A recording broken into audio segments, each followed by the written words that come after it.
The Joe Rogan Experience. The karate. Before we forget, story. we Yeah. got to do the karate guy story, the street karate guy. What happened? Oh, this is a funny story. Okay, we're at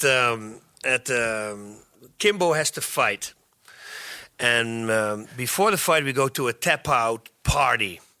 And those people are there, and then these guys, these tough guys are there. One was, I think, selling jewelry or something, and he was with a bunch of guys. And from the guys, I think he was the toughest guy. So we're talking, and of course, he didn't know who I was, so that was the best thing.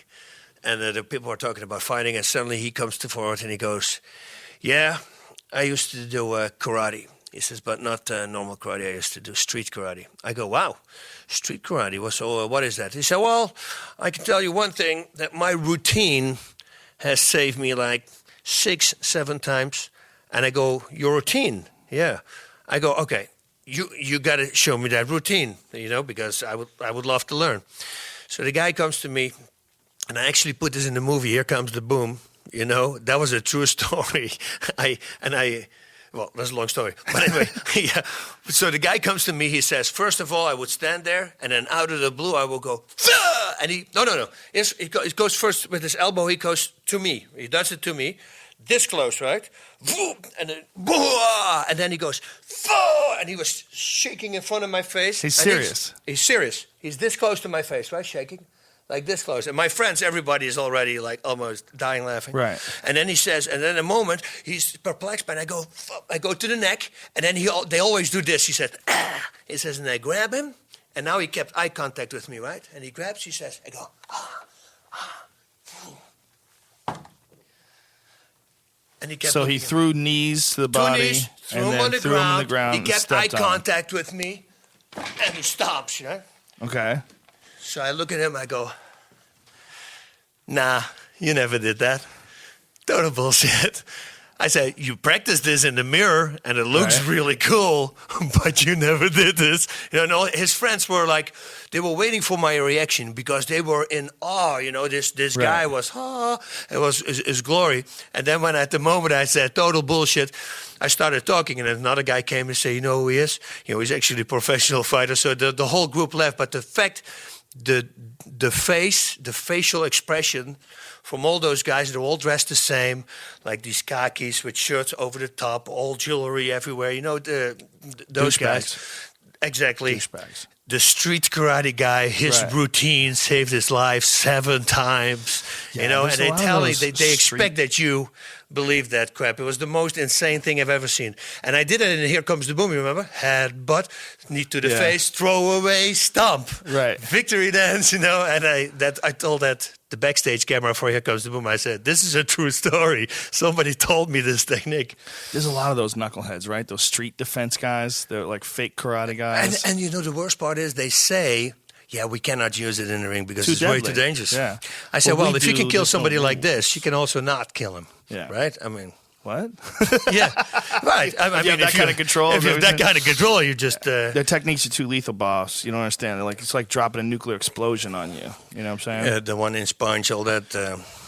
Yeah, I love those videos, like kung fu videos, where guys are demonstrating techniques and how they're going to work. And have you seen the one where the old man who's got this class where he throws like people, and then the fake- karate yeah. guy, Pancras guy comes in and beats the shit out and of beats him? the shit out of him, right? Sad, right? And when you see him bleed, he see himself. He cannot believe it. Right. It doesn't work, and he's trying. Yeah. To throw, and that one guy, he does. The guy goes like this. Yeah. And then he goes, "Phew," and he makes a somersault, and he falls on the ground. It's almost like he believed his own bullshit, right? But what are these guys doing? They're all faking it. They know. They are, but they're probably, it's like mass hypnosis or mass hysteria, like cult behavior. They get locked into believing. Like, I remember when I was in, my Taekwondo school was not like cultish in the sense like nobody had to do anything crazy. They didn't try to get your money or get you to leave your family or anything like that. But the devotion that some people had towards the instructor was pretty crazy. It's amazing. And they didn't exploit it,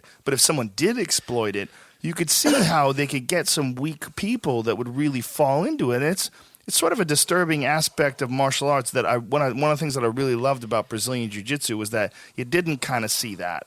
You didn't see like all the bowing. It was more like friendly. Yeah. Like when I trained with the Machados, like, hey, my friend, how are you? Come on. Yeah. And it was much, once they show you the techniques, but they're very friendly and more like, you know, they don't try to place themselves above anyone. There's no master this. No, because they don't need to, because they're they're going to let you know that it is really effective right there. And the respect that you get from them, they'll earn it just by being amazing. I mean, but it's because they're good. All the Yes. other guys who preach and talk about it like that, they're not good. They suck. Yeah. Like every guy who tells me that he is unbelievable, but he never fought, is full of shit. Well, you know how many times Well, guys have told guaranteed. me? It's not possible. He will not know if he can do it under pressure. He will not.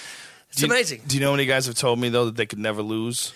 I can never lose, man. You don't know about my mentality. My mentality Until they is get choked. I'm like an animal, bro. I might go blank and then that's body the best start one. dropping. I go blank. Yeah, that means you don't think, right? That's the easiest. I had ninjas coming into my class one time.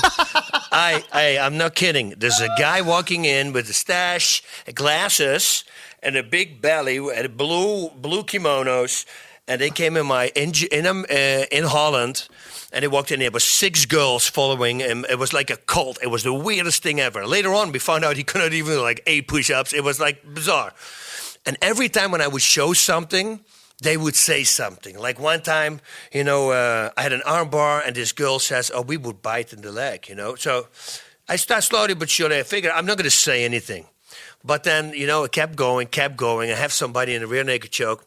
And I said, and explaining, and she goes, to somebody else, she said, we will poke the eyes out now. And I go, oh, excuse me, what was that?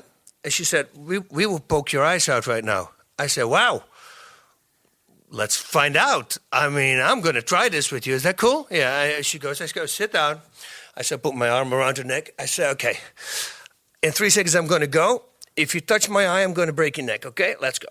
and she goes, well, what did you say? I said, in 3 seconds, we're going to go. I will count down. You come near to my fucking eye, I'm going to break your neck, okay? I said, no, what do you mean? I said, okay, you know what? Normally when somebody touches my eye, you think I'm going to go, oh, no, I'm going to go, they touch my eye, go, and I'm going to go, motherfucker. Yeah?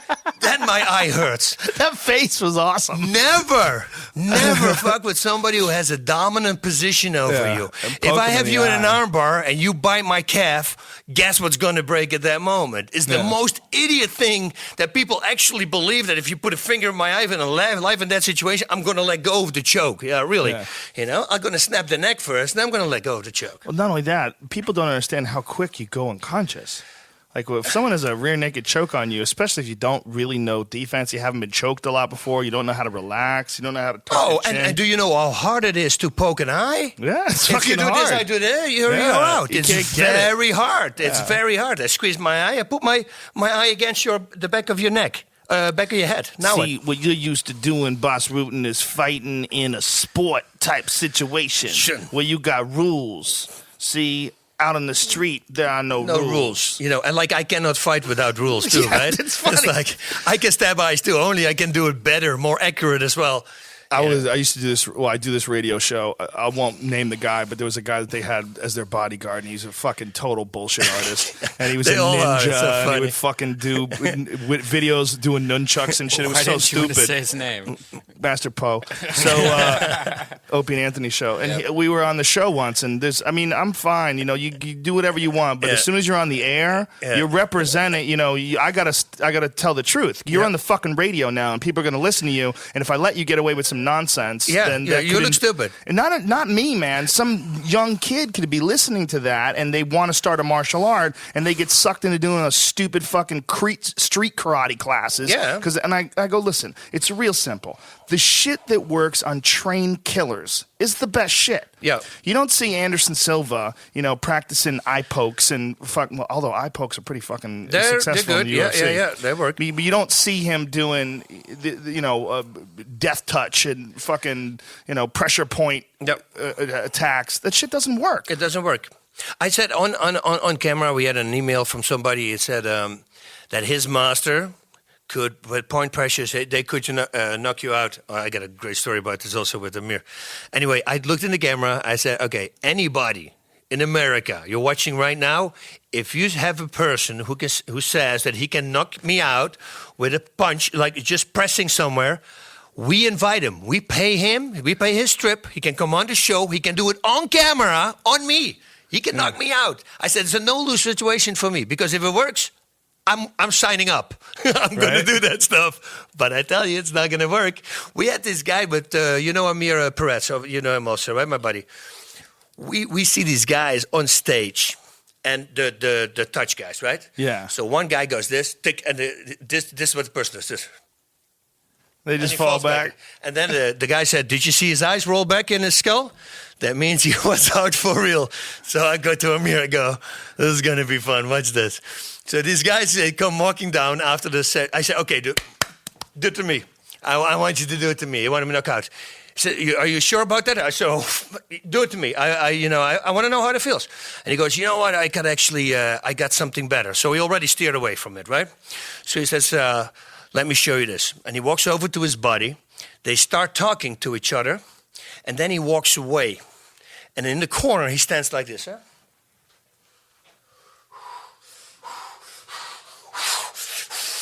Like, I mean, crazy. And he runs towards his friend, and he goes like this. In midair, he stops, and he flies on the ground. So he threw like kung fu hands Kung fu at him. hands at him. Doesn't touch him. Doesn't touch him. I go, dude, I'm sold. Do that to me. Right. I'm going to attack you right now. So I'm going to the corner, and he goes, yeah, but you have to be really angry. I said, excuse me? Yeah, really angry, otherwise it won't work. I say, your friend just did it, right? I said, I think I can better act than your friend. Don't worry, I'll be in the zone. Right. You know, but we will. He says, no, because if you're not real angry, it doesn't work. It needs to be that balance. So I knew it was his way out. So I walked over to him, and I'm standing like this. I say, kick me in the pills. And he says, what? I said, kick me in the eye. I said, I'm going to be really fucking pissed. You know? And he didn't want to do it, needless to say. I mean, but they're idiots that truly believe that is true. Well, it's so easy to take someone who doesn't know anything, like who's a student, and trick them like that and be a con man like that. And you know what the worst thing is? There's teachers out there, they give you a false sense of security, and then they teach you how to defend a knife, you know, grabbing the wrist. I mean, it's so dangerous. Knife is dangerous than a gun, on a short distance at least. And they teach him the wrong way, and then something happens on the street, somebody pulls a knife, and he goes to his buddy, dude, step back, I got it. Yeah. You know, and they get killed. Eddie Bravo has a crazy story about that. And it's that guy's fault. It's the coach's fault.